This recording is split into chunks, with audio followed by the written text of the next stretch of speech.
All right, this is exactly how we made 10.5x cash ROAS from a live webinar funnel that we used for one of our clients. As you can see here, this is some of the Stripe dashboard. This is 17 or 18K USD, but we had a couple of different payment processors.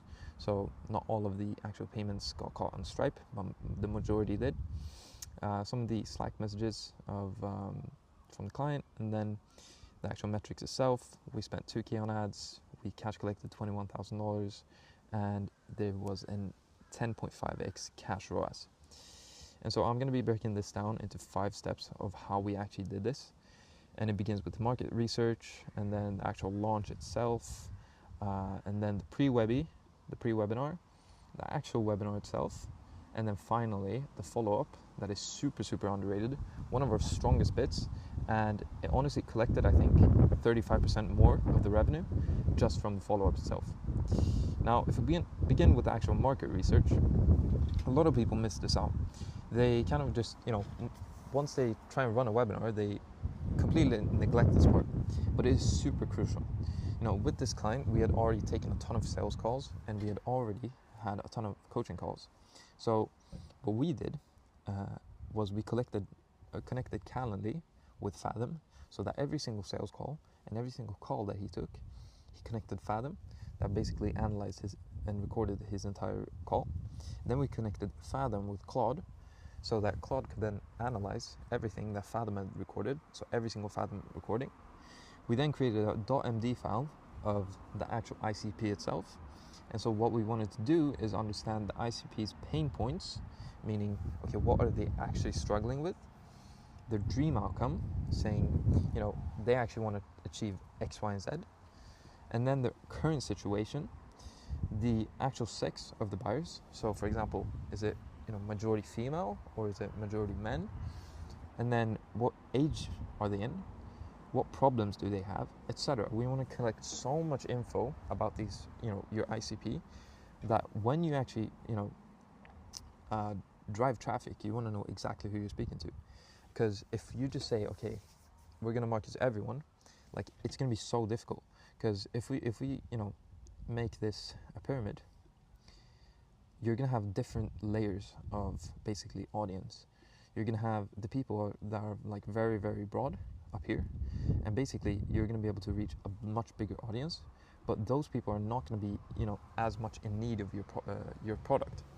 And so we want to be targeting the in-market people and the problem-aware people, the people who know they have a problem, and also the people who are kind of know about your product.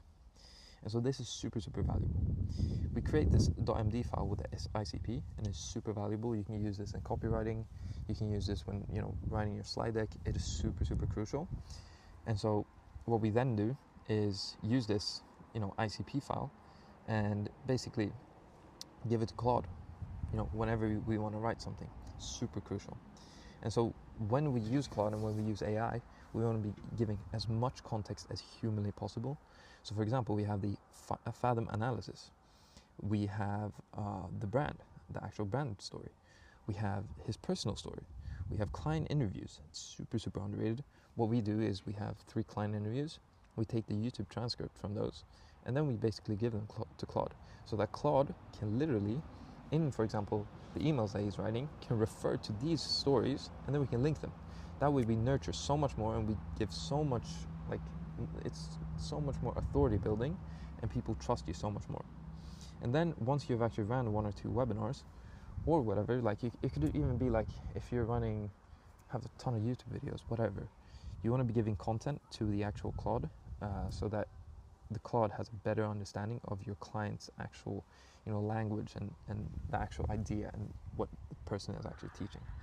And this makes your copywriting 10 times more easier, more efficient, and better. Now, I don't think you should be fully depend on AI, because sometimes you can see AI slop everywhere. Even the other day I received something in the mail by a pretty professional company, and you could just tell that it was AI written, and I just didn't want to read it because it's just AI slop. But the market research is so underrated. doesn't take like a ton of time, but it's so valuable because you can just create these .md files and then just add them to your AI chats. What we then went on and did was that we actually launched our webinar, and we had multiple sources of traffic. We had ads, we had newsletter, and we posted on organic. To begin with, the client already had a big newsletter that we had built up, and so I recommend using, for example, Go High Level, very, very good, very established, a little pricey. You have Beehive and ConvertKit, which are very good for email deliverability.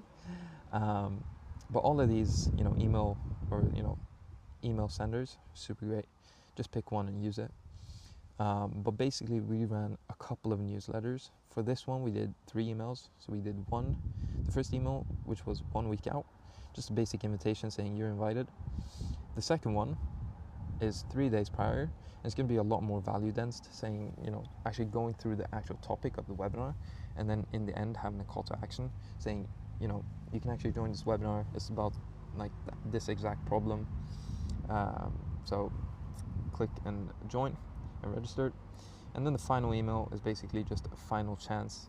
The webinar is 24 hours. Make sure to sign up. And just through doing this, I think we probably pick up an extra 100 or 200 registrants. But obviously, if you're running like a semi-warm, because for this webinar we did cold plus warm audience. So when you're doing both, it can be a little bit tricky tracking stuff. But when you do that, when you do warm, you can't be pushing like the same emails every single week. Obviously, you can't do a warm webinar every single week, maybe like once a month. Then, when it came to ads, this is probably where the majority of registrants came from, or it is. We test multiple different creatives, so we tested 6 static ads, 4 B-roll videos, and 6 talking ads.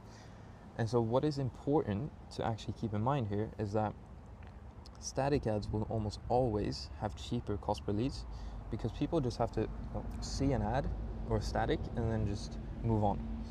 And so this will lead to less intent leads, but it will lead to cheaper leads. So it's very important that you set up like the correct UTM tracking and just tracking in general, so that you know exactly like which leads buy, because you might see like, okay, the cost per lead is lower when it comes to static ads, but if they're not going to be buying, because probably what's going to be happening is like they're going to watch an ad and just register, but someone actually looking through like a talking head video and then registering, it's a much bigger chance of them actually showing up because they've actually consumed and stayed the entire video. So usually what we see is like the talking head videos have bigger ROAS, even though the static has lower cost per lead. Now, once you get the data from previous creatives, you can then double down. And this is why it's so important to track. You don't want to be tracking like which ad or creative has the lowest cost per lead. You want to instead be tracking which has the highest ROAS. And this is the thing, like Meta always optimizes for the lowest cost per lead. But, as I said, static almost always, exactly, when it comes to cost per lead, static almost always outperforms video ads, but that's not the same thing when it comes to actual ROAS. What we also did is organic. This is not something that is crucial. I think the most important thing is that you're running paid ads. But when it comes to doing organic, we usually just run some simple things like a static image saying like, oh, you're invited, a carousel that keeps, like that is very authentic, going through like the client's brand story, something like that. 2 talking head videos, I recommend something like that. It depends on how far out you're actually launching it. And then a couple of story sequences. It can be very, very, like, you can vary this a lot, but this is what we did for this one. And it obviously depends on like how big is your actual organic audience. If you have a huge organic audience, then obviously you should push more on organic. But if you have a small one or non-existent, then just go all out on ads. It obviously doesn't make sense. So obviously this determines whether or not you should be running cold or organic webinars. For this one, this was a mix. Then what we did is we drove all this traffic to a registration page that we basically built on Lovable. And it's very simple. We just had a headline, a video. You can also split test with an image. And then we also made sure to split test the headlines with this time two headlines, but you can also split test with 1 or 2 or 3. And I recommend like putting a lot of effort into your headline, because this is the most important part. You know, usually what people say is like, once you've written your headline, you've spent 80 cents of your actual advertising dollar, because the headline is so crucial. I mean, it's like basically the hook. So make sure to actually split test your headlines and actually like put effort into them. What we then had was like the content, a bonus. So we had a lead magnet for everyone who signed up. They would actually get this free ebook that had been written. Like, I don't usually recommend writing ebooks because they're quite boring, so you can have multiple different lead magnets, but for this client we did, because he's an author. And then basically the story of the client, and then some basically case studies, social proof, stuff like that, and then a final call to action. Then once someone has registered, we then had a thank you page where we basically said, your registration is not done yet, you still have a couple of steps. So we had a thank you page video going over like, these are the steps that you need to follow. Number 1 is join the WhatsApp group. So we have a WhatsApp group that people can actually join, and this is a broadcast group, meaning you cannot actually write in this group. It's just the creator, so basically our client we have the actual like control of the WhatsApp group, so it's our client that is writing. Then we have links to actually add the event to your calendar. We make sure that they check their email, and then once they're done, they can then go to his YouTube and consume more content, basically to nurture them even more. And so this is super valuable. What we're also going to be testing pretty soon is probably running an order bump page, where basically you have the same kind of video, but then instead you have like a, say, $27 low ticket offer. Usually what this does is like, it can compensate a little bit for the actual ad cost, and it will usually lead to higher intent leads, because once someone has actually spent a little bit of money with you, they're going to be a lot more invested. So this is something that you could try, and I might be sharing this on a different video. Now, once someone has signed up, we still need to make sure that they actually show up, and the show up rate is super important, because imagine you've spent all this money on actually getting them to register, but then they don't even show up, then it's useless. So we have 4 different channels of getting them to actually sign up. We have email, it's number 1, WhatsApp number 2, SMS number 3, and then we also run some hammer them ads. Now with the email, usually what we do, and we don't even send out that many emails. I've seen a lot of people run a lot more emails, but we've received some complaints when we've tested that. So usually this is what we stick to. So once someone signs up, we want to have a few emails that every single lead gets. It should be 5 here, so ignore that. Once someone registers, they immediately get a confirmation email, basically saying like, you've now confirmed your spot. And in that confirmation email, we actually repeat these steps. So we have step 1, join the WhatsApp group. Step 2, add the event to your calendar, etc. Then, like 10 minutes after, we say, here's your bonus. And then there's another link to actually join the WhatsApp group, because it's so important that people join that group, because it's so valuable. Then we basically have a who am I email going over the client story. And this is where like these documents are so important, because for me, like if I'm writing this copy, it's gonna be super difficult for me to actually know like brand story and all of this. So having Claude help me actually create this is so helpful when it comes to all the emails, to be fair. And then we have a case study email. Basically, again, we go back to this. We used the personal story .md file, and then we can use the client interview story, and we can actually link the client interviews and nurture them so much more. And then we have an objection handling email, basically like getting them to show up. So if there's a common objection that people usually have of not showing up, then we want to handle this here to make sure that they show up. All of these emails are super important, and that's why we actually have them as automated, so that everyone receives them. Also, when someone signs up, they're more prone to actually like receiving emails. So that's why we want to actually use this, and usually this is in like a 5-hour window. So first one is like immediately 10 minutes, maybe 45 minutes, and then in 2 hours and 3 hours or something like that. 6 days out, we had one email go out, 5 days, one email, 4 days, one email, 3 days, and then we kind of want to ramp it up. It should not be one email here. It should be about 2 or 3. So we have 1, 1, 1, 2, 3, and then the day of the webinar, we actually want to have 7 emails. And during these emails, we want to, break beliefs. So we want to actually tell them like, okay, we want to break all the limiting beliefs that they have. Okay, my spelling is too bad. We'll ignore this. Well, we want to be breaking beliefs. We want to actually, give a ton of value and not just send like unnecessary amount of reminders. And we want to, build a ton of trust and nurture them. That's the point of the emails. Then what we do is we run a WhatsApp group, as I said, or a Telegram group also works, but it's basically just a broadcast group. Pre-webinar, super underrated. I have not seen that many people run this, and it is so good.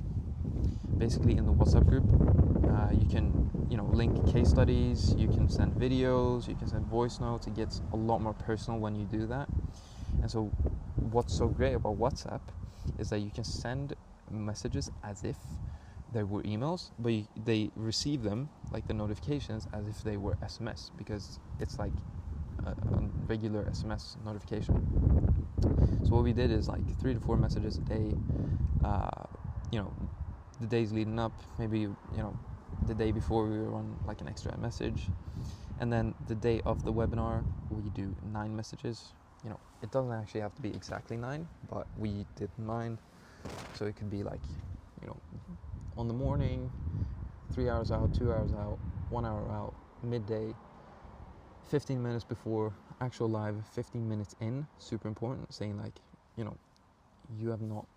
still like have a chance to join, and then actual one directly after saying like, hey, thanks for the actual event. On the SMS, we send like 2 or 3. We don't need to be spamming here because people don't like that. I wouldn't like it either. So we just send like a light reminder. 1 hour before we send reminder plus link, and then 5 minutes before we say, okay, we're live, you can actually join. And this is like super important. Now, when it comes to hammer them ads, it's not as important. What we did here was like we basically created ads that were very value dense, and so we wanted to retarget everyone who has actually signed up. And the reason is because we basically want to get them to consume more content, and also remind them that the webinar is actually in like on this day. So in the end of this video, they basically get reminded of the date of the webinar. Excuse me for my handwriting, because that is horrendous. But as I said, very value based, simply just to remind them. And so super valuable is actually creating these case studies. So we have multiple client interviews. I think we're going to be posting one more very soon. It is so great when you actually like can refer to these both on the webinar, pre-webinar, post-webinar. In general, like it builds so much more trust, because if you're gonna buy something, you want to be looking at reviews, you want to be looking at case studies, whatever. You want to see that they have a track record. So this is super crucial. And all of this, the actual ads itself led to 1,310 registered with a cost per lead of I think $1.5. We had about 553 live attendees, and we had a 42% show up rate, which is actually very good. Even though this was a mix of an organic and cold webinar, 42% is actually very good. So it is not to complain, if I do say so myself. When it comes to the actual webinar itself, this is honestly the most important part. This is where you create the most leverage. With the attention span that people have now, it's very important to create an interesting and engaging slide deck. I see people, create a slide deck with Claude or AI, or, write it in an hour, and it's like, it just doesn't get good. You need a good presentation that can compensate a good presentation can compensate for a bad backend system, but a good backend system can't compensate for a bad presentation. What I mean by this is like you have to have a good presentation. If you do not have a good presentation, the entire webinar is fucked, because like the entire point of a webinar is that you're going to get people to actually watch your presentation. If you have a boring presentation, and this is a huge mistake that we did. Previously, we didn't even have a presentation for this guy because he was very good at speaking. But once we, actually implemented a presentation, we doubled the revenue simply by doing this. And it only took a few hours for me. Usually a presentation one should be like 300-400 slides, maybe 200. This one is a lot shorter because the actual presenter itself, the client, he doesn't want like a huge presentation. He wants to be able to flow a lot more. But we usually want it to be about 200-300 slides. And for you, if you don't know like about webinars in general, you want to be segmenting a webinar into 3 different phases: the intro, the content section, and the pitch. The majority of the time you want to be spending on the content section, where you want to be providing a lot of value. I recommend watching a ton of Jason Fladlian. He has a ton of good content when it comes to like creating good webinars, and you want to essentially like split the content section into 3 different parts. And this is something that we, for example, mention here on the registration page. What is the actual webinar going to be covering? And we have these 3 pillars. And that is basically the pillars that you're going to be having in the content section. The intro is usually like a little bit more cold talk. And then the pitch is just going to be you saying like there is a way for you to achieve your dream outcome without having to, go through whatever they don't want to go through. For example, if it's a fitness offer, there is a way for you to achieve your dream physique in 90 days without having to eat salad every day and work out for 3 hours every single day. That would be, for example, a pitch. What we also do, something that is super valuable when it comes to webinars, is that we have micro engagements. So we, for example, now this is not visible here, but we, for example, have it here, basically saying, hey, on a slide, like write the word X if you resonate with this. And the reason why we want to have this is because we want to constantly keep the people engaged.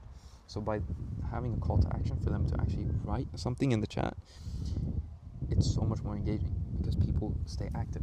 That's why, for example, in school, you want to be taking notes because you want to be able to stay active. You don't want your mind to fall asleep, because it's easy when you're listening to a 1, 2, 3 hour webinar, whatever it is, to just stop listening. But if you have these micro call to actions, it's so much more valuable. And just to leverage the chat, like it's so valuable. Make sure that the presentation is super valuable. You want to be giving away a ton of value, because 1, it builds more trust. So people are willing to actually spend money with you because they actually trust you. And it removes that kind of objection of like, will this guy be a scammer or whatever. 2, it increases your retention rate because people are actually interested in hearing like what you're going to be saying, and it's actually entertaining of like actually listening to this. And 3, by giving a ton of value, the increased perceived value of your paid offer is so much more higher. If people will be thinking like, if this guy gives so much value for free, imagine what his paid offer is going to be. That's the thing. That's what you want to achieve. You don't want to be like thinking like, oh, maybe I shouldn't give this much value because, maybe they think, oh, they don't need my paid offer. No, give a ton of free value, because people will buy like the actual paid offer then. If you give no value, people are just going to think, okay, this paid offer is not going to give me anything. So you need to give a ton of free value. And this led to us having 422 people stay to the pitch. 422. We managed to pitch to 422 people. And even though like our webinars is not the greatest, the average time in the room was 55 minutes. That's after the pitch. Like the average people has stayed after the pitch. And so This led to us being able to book 36 qualified calls. On this call, our client wanted to qualify a lot harder, so this led to us, like, we could have probably booked a ton more if we didn't want to qualify as hard, but we booked 36 qualified calls, and so this was very good. However, not all of your revenue has been collected yet. About 30%, usually we say, is still left on the table. 30% of revenue, basically simply from the follow-up. We managed to book an extra 22 calls simply from the follow-up. 22. If we would have just ended here, we would have booked 36 calls. But we managed to instead add an extra 22 calls, which is an extra 37% simply from following up. Imagine what the ROAS would have been if we didn't follow up. It would have probably been on like 5-6x. And the client would have been so much less profitable. But instead, simply through adding a simple follow-up system, we could book so many more calls. We booked 22, and it was through 3 different, ways. Number 1, being email. On Webinar Jam, I know you can do this on Zoom as well. We began with segmenting the attendees and the non-attendees. That way, we could actually target our emails based on if they attended or not. And this would actually determine what the content in the email would actually involve. So for example, the people who have attended. We have ran 3 different emails for both groups. In the first email for people who have attended, we basically said, if you haven't booked, here's the link. Like if you, thought about booking, etc. And then we basically had a case study saying like, for example, this client was in a similar position. Now, here's your link to book. You always want to put the booking link or the application, whatever you're running, or direct to cart, at the end as a call to action. And then we had a final chance. However, for the non-attendees, we instead had the replay. So we created a replay page, and in these emails, we basically pushed the replay page instead. We said, okay, it's okay, you missed the webinar, but here's the replay page, and then here's like, okay, you haven't watched the replay yet, make sure to watch it with a case study, and then last chance, like, okay, here's the last chance to actually watch the webinar, and here we also put the booking link as well in the final email here. But usually, like here, for the attendees, you just want to be having the booking link, and then for the non-attendees, you want to be pushing the replay page. And what the replay page is simply like you have a countdown to actually replay to the webinar, and then basically a embedded Calendly link to actually get them to book. And then once someone has actually signed up for the replay and actually watched it, they instead get added to a different email sequence saying like, you've now watched the replay, here's the next step, and then they get the booking link again. And if they haven't opened that email, they receive another email saying like, hey, I know you maybe haven't seen my last email, but you should probably book your call. And once someone has actually registered for the replay, they will then get removed from this email sequence, since they've already watched it, and they don't want to be getting pushed like, oh, watch the replay, because they've already watched it. Then instead they get pushed to, hey, you've now watched your replay, here's the next step, because you want to be targeting. If you have attended, then you don't want to get emails of saying like, oh, you've not attended, watch the replay. So you want to be targeting your emails.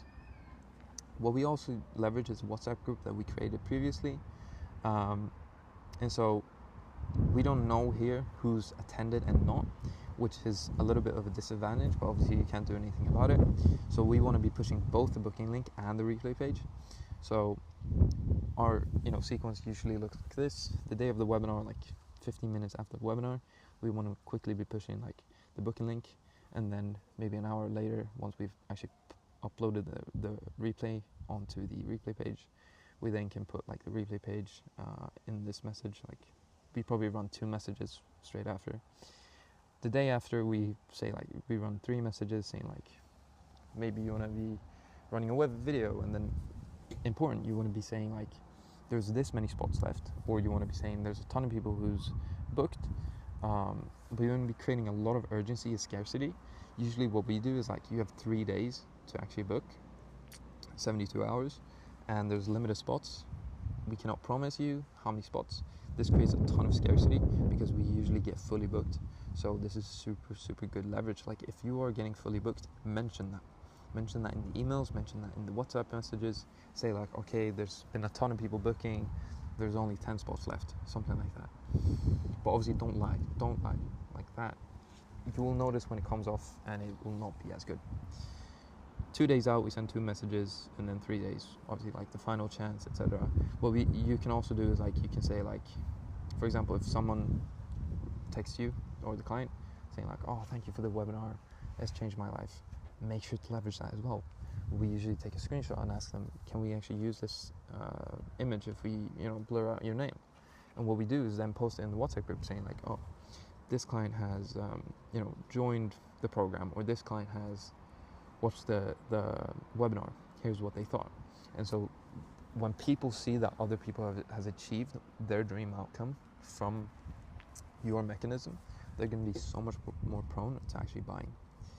And then finally, what we did is we ran book a call ads, basically retargeting everyone who's attended.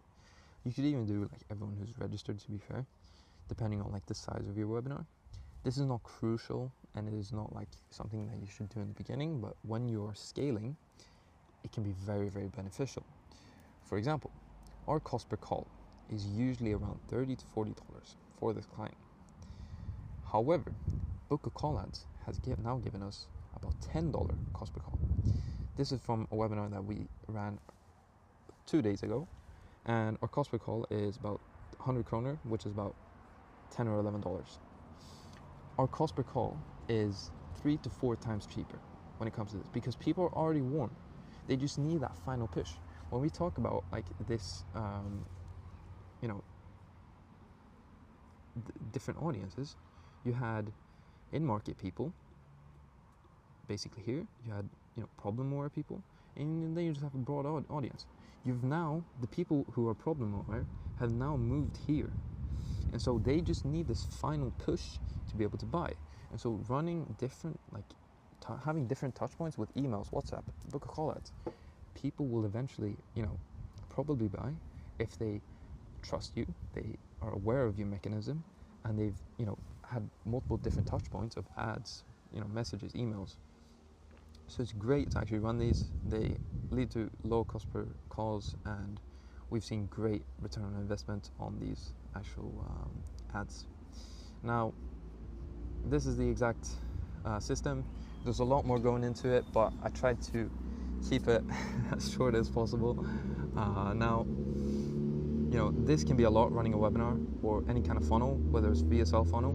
So if you're, for example, a creator, coach, B2B business, anyone selling info or some form of, mainly info, but also softwares or whatever, you can always book a call with me to see whether or not I could help you, for example, run a funnel, and get similar results.